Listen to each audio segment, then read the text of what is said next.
Udara malam yang dingin menusuk tulang Arman. Lelaki itu merapatkan jaketnya sembari terus menatap keluar jendela mobil. Lampu jalan yang remang-remang hanya samar-samar menerangi jalan aspal yang mereka lalui. Jam dashboard mobil menunjukkan pukul 11 malam. Lelah perjalanan dinas selama 2 hari membuatnya tak henti menguap. Pak Rudi, kira-kira berapa lama lagi sampai di kota ya? Tanya Arman memecah kesunyian. Pak Rudi, sopir kantor yang sudah berumur itu, melirik sekilas ke arah Arman lewat kaca spion. Kira-kira 2 jam lagi Mas Arman. Jalanan agak macet di persimpangan tadi, jawabnya tenang. Arman menghela napas. 2 jam lagi, rasanya waktu berjalan sangat lambat. Ia benar-benar rindu kasurnya yang empuk dan segelas teh hangat buatan istrinya. Tiba-tiba Pak Rudi membelokkan mobil ke kanan, meninggalkan jalan aspal yang mereka lalui. Arman mengernyit bingung. Kita mau kemana Pak? Jalan pintas Mas, lebih cepat sampai ke kota lewat sini, jawab Pak Rudi. Arman tak bisa menyembunyikan kekhawatirannya. Jalanan yang mereka lalui sekarang jauh berbeda. Aspal mulus diganti dengan jalanan berbatu yang berlubang. Pepohonan rindang di kanan dan kiri jalan semakin menambah kesuraman suasana. Sesekali cahaya lampu dari rumah-rumah penduduk di kejauhan menerangi pekatnya malam. Suara jangkrik bersahutan memecah keheningan. Arman semakin gelisah. Jalan pintas ini jauh lebih sepi dari yang ia bayangkan. Ia melirik ke arah Pak Rudi yang tampak tenang fokus menyetir. Biasanya sepi ya Pak lewat jalan ini?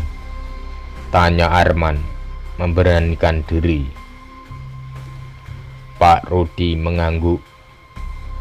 Memang sepi Mas, makanya lebih cepat sampai. Jarang ada yang mau lewat sini malam-malam. Jawaban Pak Rudi membuat rasa was-was Arman semakin bertambah.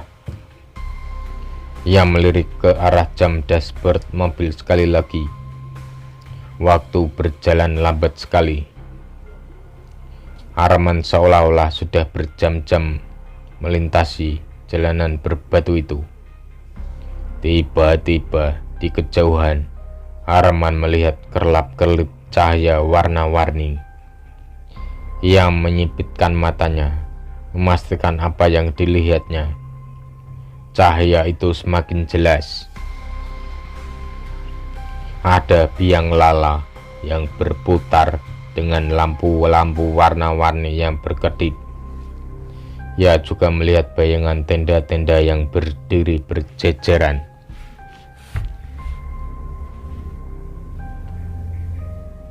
Pak Rudi, lihat di depan.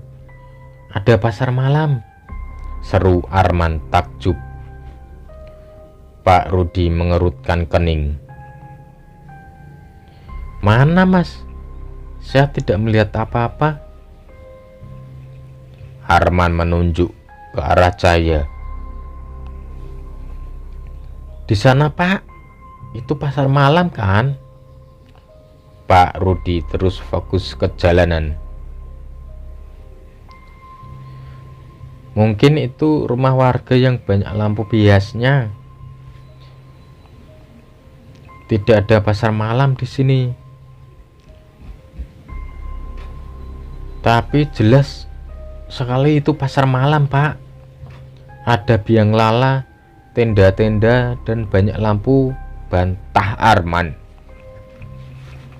Perdebatan singkat itu tak kunjung menemui titik terang. Arman terus ngotot bahwa ia melihat pasar malam. Sementara itu, Pak Rudi tetap bersikeras tidak melihat apapun. Rasa penasaran Arman semakin memuncak. Ia tak pernah melihat pasar malam di daerah itu sebelumnya. Pak Rudi, berhenti sebentar, Pak. Saya ingin ke sana sebentar, pinta Arman.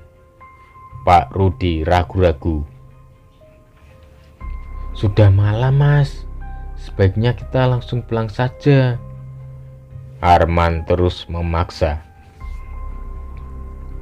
Ia sangat ingin melihat keramaian pasar malam itu, mencicipi jajanan yang dijual, dan sejenak melupakan rasa lelah berperjalanan dinas. Akhirnya Pak Rudi menuruti permintaan Arman. Mereka pun berhenti di pinggir jalan, tepat di depan pasar malam yang ramai itu. Mobil berhenti dengan hentakan pelan. Arman segera membuka pintu dan melangkah keluar. Udara malam yang lebih dingin menyambutnya. Lampu-lampu warna-warni dari pasar malam itu menerangi sekelilingnya. Suasana riuh rendah terdengar.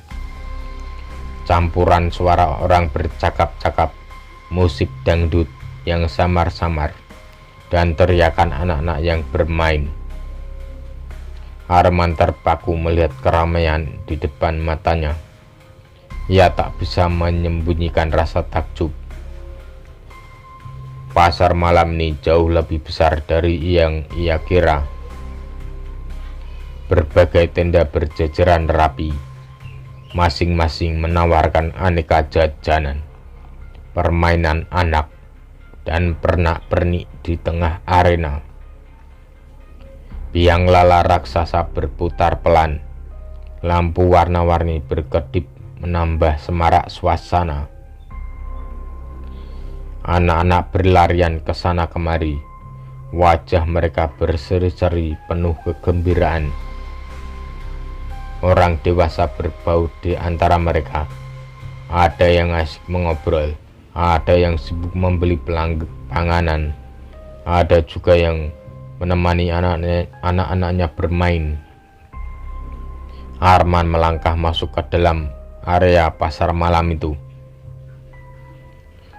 Aroma khas makanan yang digoreng memenuhi di udara. Ia berjalan melewati tenda-tenda, mengamati barang-barang yang dijual. Ada penjual cilok, martabak manis, es campur, mainan anak-anak seperti balon dan permen kapas, hingga berbagai pernak-pernik seperti gelang dan gantungan kunci. Namun, di tengah keramaian itu, Arman merasakan kejanggalan yang tak bisa ia jelaskan. Orang-orang yang ia lihat tampak pucat pasi. Wajah mereka seolah tak pernah memiliki ekspresi. Meskipun riuh rendah, suara bergema di sekitarnya. Arman merasakan keheningan yang mencekam. Ia berhenti di depan tenda penjual martabak manis. Aroma harum adonan yang dipanggang menggoda penciumannya. Seorang lelaki tua dengan wajah keriput berdiri di balik gerobak,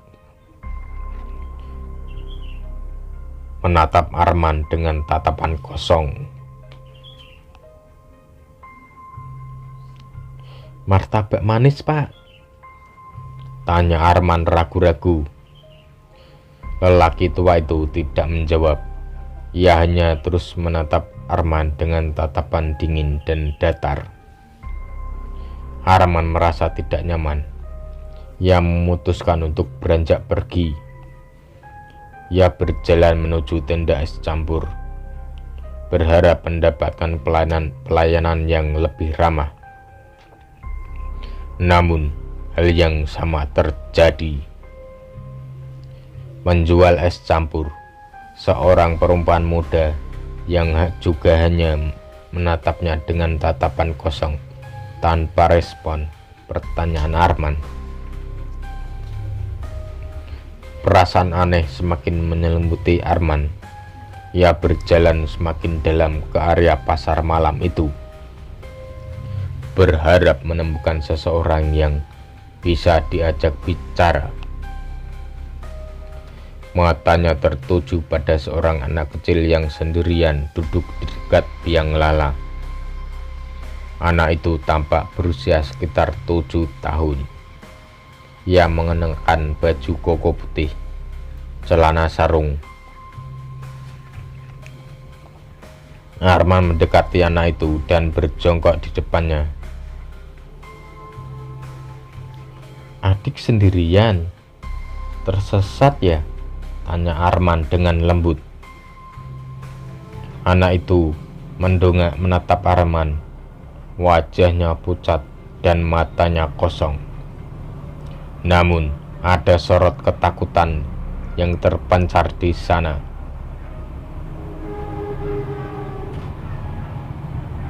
"Pergi dari sini," bisik anak itu lirih.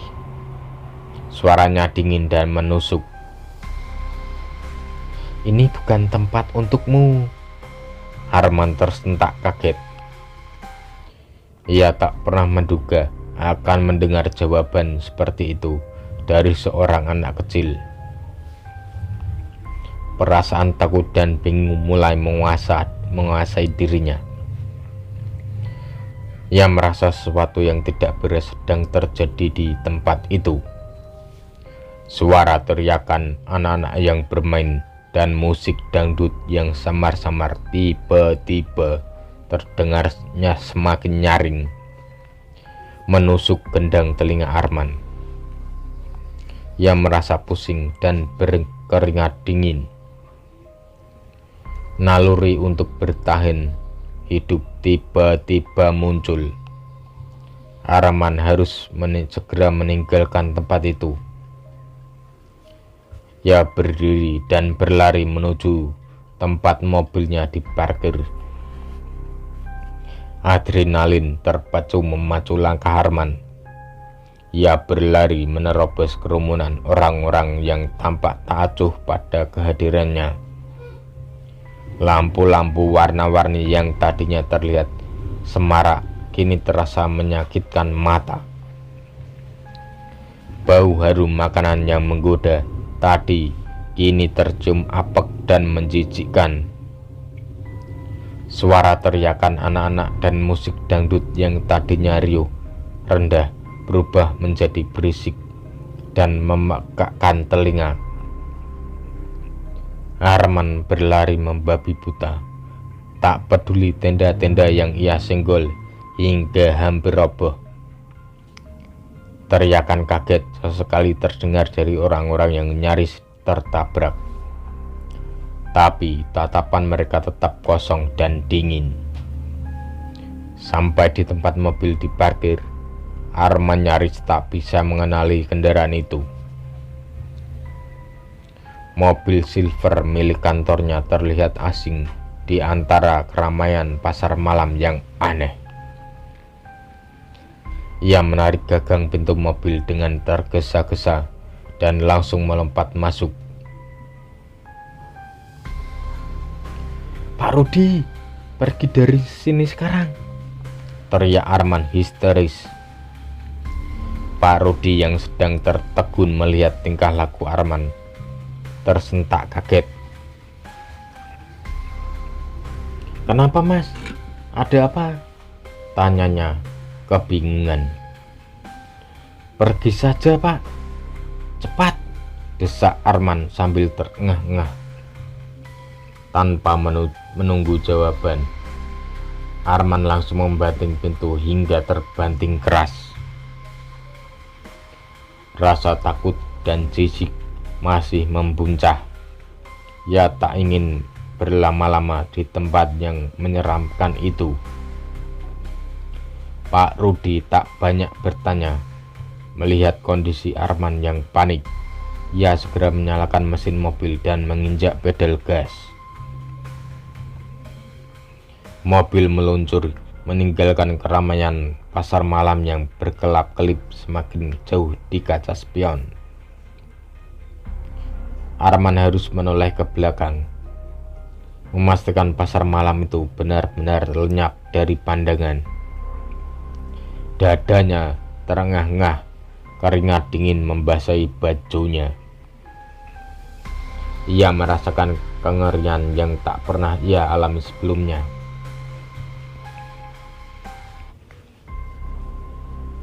Apa yang baru saja terjadi, Pak Rudi? Tanya Arman dengan suara gemetar. Pak Rudi diam tak menjawab. Ia terus fokus menyetir. Wajahnya tampak serius. Saya melihat pasar malam di depan tadi, Pak. Tapi orang-orang di sana aneh. Lanjut Arman berusaha menceritakan pengalamannya. Pak Rudi tetap diam membisu. Arman merasa kesal.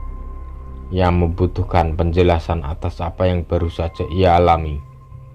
Namun suara hening dan tegang di dalam mobil membuatnya tak bisa memaksa.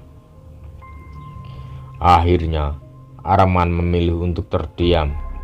Ia melihat keluar jendela, mengamati jalanan yang mereka lalui. Lampu-lampu jalan yang remang-remang terlihat biasa saja. Tidak ada lagi keramaian pasar malam yang mengerikan itu. Perlahan, rasa takut Arman mulai berkurang. Namun, bayangan wajah pucat dan tatapan kosong orang-orang di pasar malam itu masih terngiang-ngiang di benaknya. Ia tak bisa melupakan pengalaman mengerikan tersebut. Perjalanan malam itu terasa sangat lama. Arman hanya bisa terdiam, sesekali melirik ke arah Pak Rudi yang masih fokus menyetir. Ia berharap bisa segera sampai di kota dan beristirahat di tempat tidurnya yang nyaman. Akhirnya, setelah menempuh perjalanan selama kurang lebih 2 jam, mereka pun sampai di kantor. Arman segera turun dari mobil dan langsung menuju rumahnya. Sepanjang perjalanan pulang, bayangan pasar malam itu masih menghantuinya. Hari-hari pasca pengalaman mengerikan di jalan pintas terasa amat panjang bagi Arman. Mimpi buruk tentang pasar malam, biang lala yang berputar pelan dengan lampu remang-remang, dan wajah-wajah pucat tanpa ekspresi terus menghantuinya. Tidur malam jadi aktivitas yang menyiksa. Di kantor pun, Arman tak bisa lepas dari bayangan-bayangan kejadian itu. Rapat yang biasanya ia ikuti dengan fokus kini terasa membosankan. Konsentrasinya terganggu. Ingatannya selalu melayang ke keramaian semua cemu pasar malam itu tersebut. Suatu malam, terbangun karena keringat dingin membasahi tubuhnya. Arman tersentak, duduk di tempat tidur. Mimpi buruk kembali menyerangnya. Ia berada di tengah keramaian pasar malam hantu, dikelilingi oleh berwajah pucat dan tatapan kosong. Kali ini mimpi itu terasa lebih nyata dari biasanya. Ia mencium aroma apek yang sama seperti saat ia berada di sana. dan mendengar suara bisikan-bisikan yang tak pernah bisa ia mengerti. Arman terengah-engah, dadanya berdebar kencang. Ia menyalakan lampu kamar dan duduk di tepi tempat tidur, berusaha menenangkan diri. Ia memejamkan mata, mencoba mengusir sisa-sisa mimpi buruk itu. Namun, bayangan pasar malam hantu itu tetap terngiang di benaknya. Ia teringat cerita Rini tentang arwah para korban banjir yang gentayangan. Perasaan takut dan bersalah menyelimuti dirinya.